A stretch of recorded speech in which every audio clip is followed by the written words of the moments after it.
लॉजला तिथे 20-20, 25-25 कनेक्शन आहेत या ठिकाणी बेकायदेशीर झोपड्यांना कनेक्शन आहेत, पण बिल्डिंग मध्ये कायदेशीर राहणारे लोक आहेत, ह्यांना कनेक्शन नाही. ही दुर्भाग्याची गोष्ट आहे, लक्षात घ्या.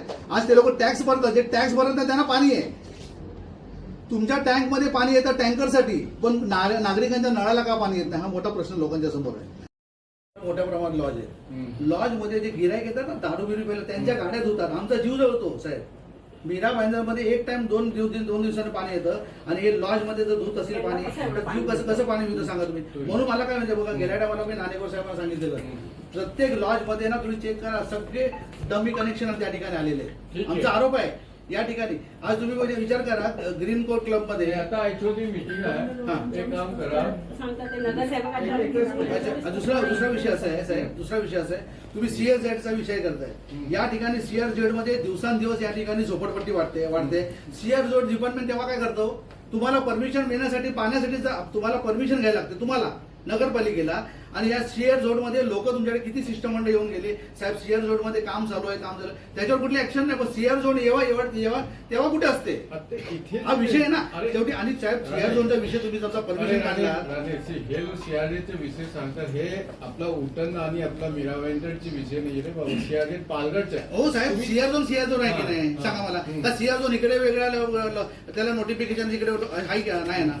आपण काय बोलतो, मला हेच बोलायचं, जो पाण्यासारखा ज्वलंत प्रश्न जर ते CRZ जर नाटकं करत असतील परमिशन देण्यासाठी, मग इथे त्यांचा दुर्लक्ष का, हा आमचा विषय लक्षात घ्या.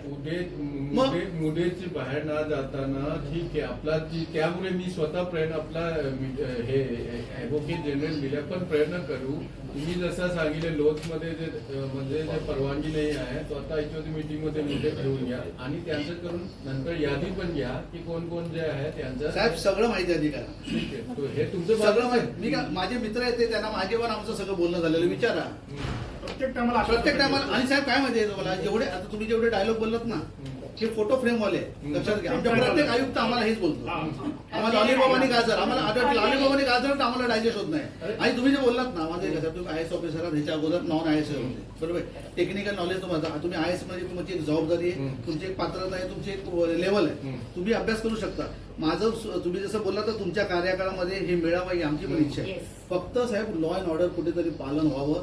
अधिकारी तुमचे फॉलो करत नाही, त्याच्यामुळे काय होतं तुम्हाला मी सांगतो, हे आमदार आणि खासदार टेक्निकल नाही आहेत, लक्षात घ्या.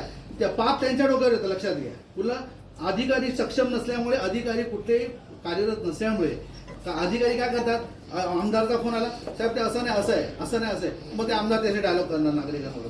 आमदार आणि खासदारांची दिशाभूल करतायत ही अधिकारी, माझा जाहीर आरोप आहे. त्यामुळे